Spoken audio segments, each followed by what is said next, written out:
Assalamualaikum warahmatullahi wabarakatuh. Selamat datang di Peduli Ilmu Official Channel. Di video kali ini kita akan membahas mengenai materi bahasa Indonesia dengan modul paket A11 mengenai mewaspadai bencana alam di sekitar kita. Berbicara mengenai bencana alam di sekitar kita, itu termasuk dalam teks eksplanasi loh. Nah, teks eksplanasi itu apa sih? Yuk kita bahas bareng-bareng. Jadi, teks eksplanasi ini merupakan teks yang menjelaskan tentang fenomena berdasarkan fakta dan dibuktikan secara ilmiah.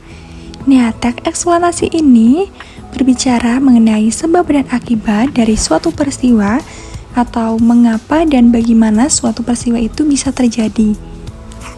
Nah, tujuan dari teks eksplanasi ini bertujuan untuk menjelaskan tentang bagaimana suatu peristiwa alam atau peristiwa sosial yang terjadi.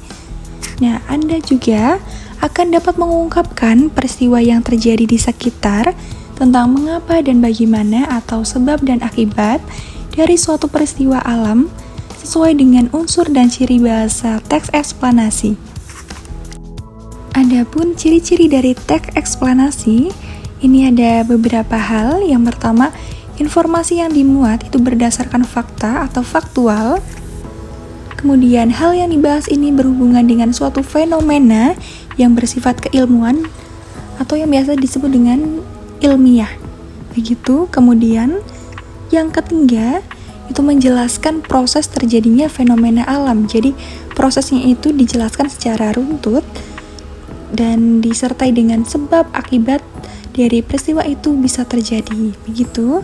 Nah, pada poin selanjutnya mengenai bagian-bagian dari teks eksplanasi, ya ini seperti halnya pada teks-teks yang lain, teks eksplanasi juga terdapat bagian-bagiannya yang terdiri dari pernyataan umum atau pembuka, kemudian deretan penjelas atau isinya, kemudian kesimpulan atau penutup.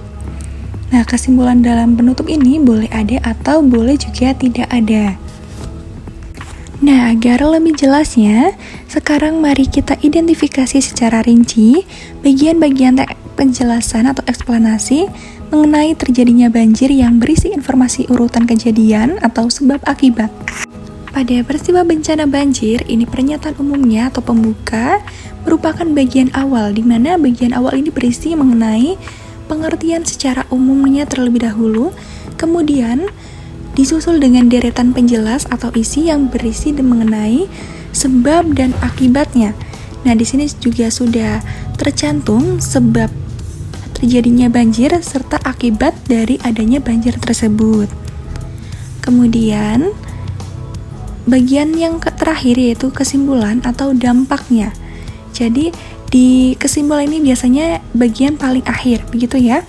Nah, di sini dampaknya itu warga harus menjaga kelestarian, kemudian tidak boleh membuang sampah di sungai agar sungai tetap bersih dan terhindar dari banjir.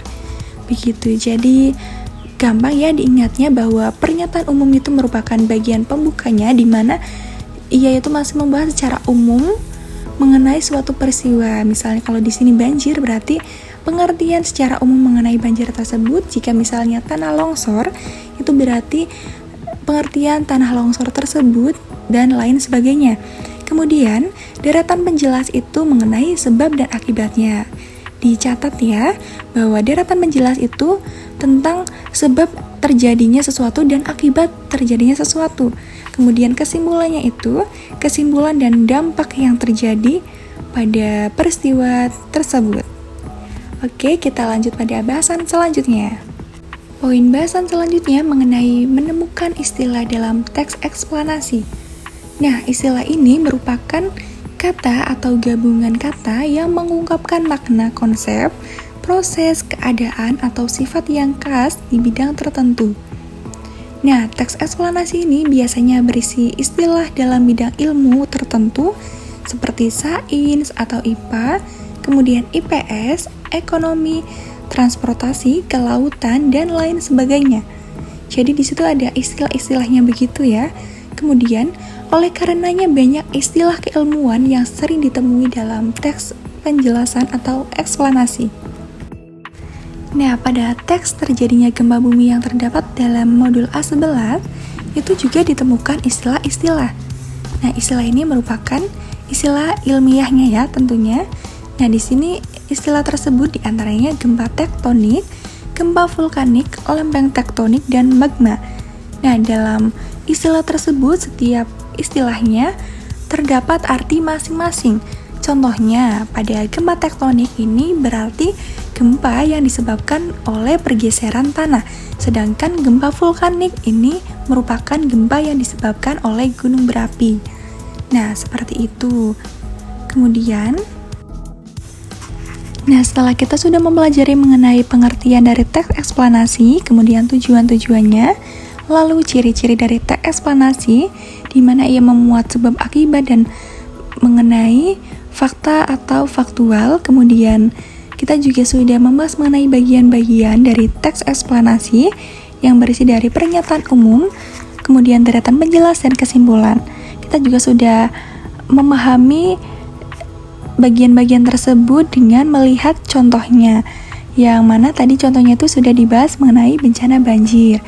Kemudian kita juga sudah menemukan istilah-istilah dalam teks eksplanasi atau penjelasan, di mana setiap teks eksplanasi ini pasti terdapat istilah ilmiahnya. Seperti tadi yang gempa bumi, itu istilah ilmiahnya yaitu gempa tektonik, gempa vulkanik, lempeng tektonik, dan magma. Nah, setelah itu silakan kalian mengerjakan latihan di modul Bahasa Indonesia paket A11 halaman 13-15 sebagai bahan latihan.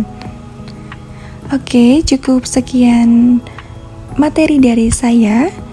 Kurang lebihnya mohon maaf, semoga materi ini dapat bermanfaat bagi Anda sekalian. Sekian dan terima kasih. Wassalamualaikum warahmatullahi wabarakatuh. Kembali lagi di video berikutnya. See you and bye-bye.